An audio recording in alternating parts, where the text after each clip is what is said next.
Šiandieną norėčiau Jums pristatyti naują įrankį Answer Garden. Tai puslapis, kuriame mokytojai ir mokiniai gali dalintis savo mintimis interaktyviai.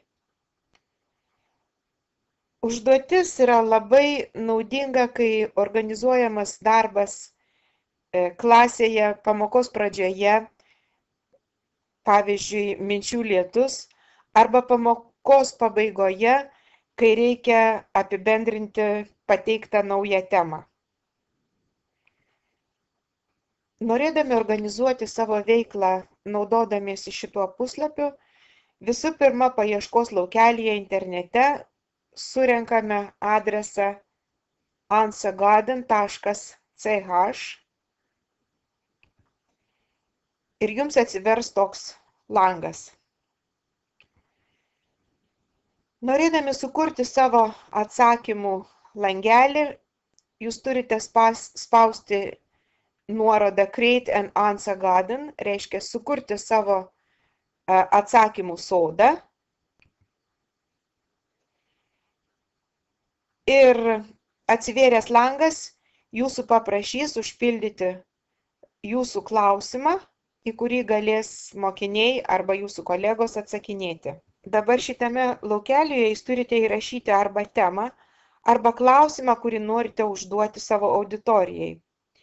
Jeigu klausimas jau buvo kažkada tai spausdintas, tai sistema jums pasiūlo tiesiog pasirinkti klausimą iš jau spausdintų. Šiuo atveju aš jau rengiau vieną puslapį, kas trukdo naudoti IT pamokose, todėl man buvo lengviau, nereikėjo spausdinti. Šiaip, jeigu tema arba klausimas nebuvo dar užduotas, tai visą tekstą reikės surinkti spausdinant. Kiti laukeliai yra pasirinktinai pildomi, jeigu norite pildote, jeigu nenorite ne, tai jums nesutrukdys sukurti jūsų klausimo lango. Tačiau aptarti su jumis šitos langelius norėčiau. Pirmasis on ir off jums pateikia klausimą, ar jūs leidžiate neribotai atsakinėti iš vieno kompiuterio per dieną. Jeigu tai on, jeigu ne, tai off. Antrasis langelis jūsų gali paprašyti įrašyti slaptažodį, jeigu jūs vėliau norėsite redaguoti šitą klausimų atsakymų langą. Ir paskutinis, tai tiesiog, jeigu įspausdinsit savo elektroninio pašto adresą, jums bus atsiųstas priminimas. Kai visi langai užpildyti arba ne, spaudžiame Create ir jums atsidaro jau langas su pateiktu klausimu. Va šitoje vietoje jūs matote klausimą, kas trukdo naudoti IT pamokose, ir su laukeliu atsakymams.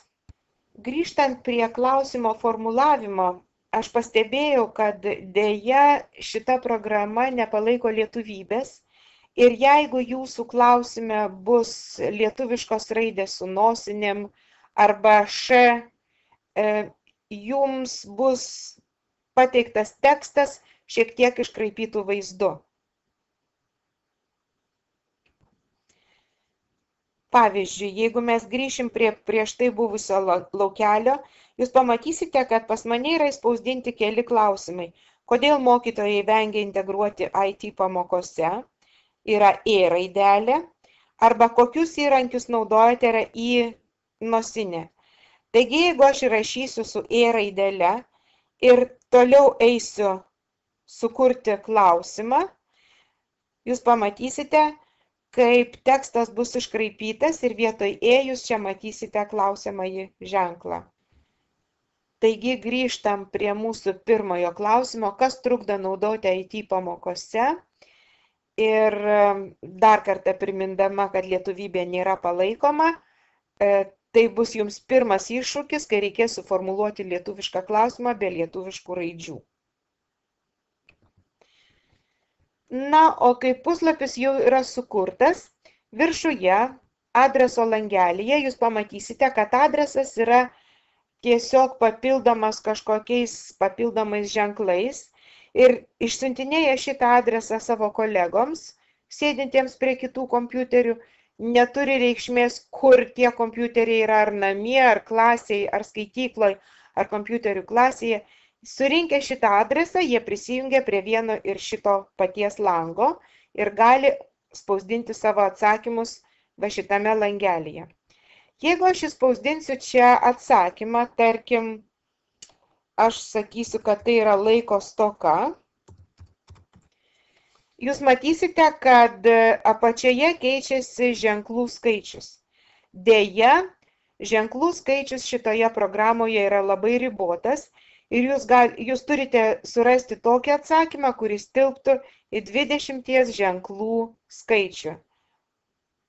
Taigi, jeigu aš įspausdinu ir pasakau submit, pateikti, pas mane atsiranda tekstas. Jeigu aš dar kartą noriu įrašyti, aš rašau, sakykime, tingėjimas, vėlgi su lietuvybės ženklu ir vėlgi deja atsakymas yra su iškraipytu tekstu.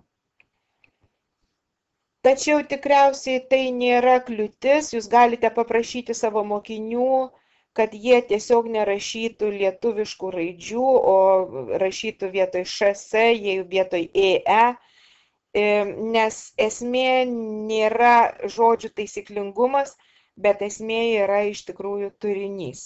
Na ir kai visi auditorijoje jau yra atsakę į klausimą, mes galime eiti toliau ir spausti share.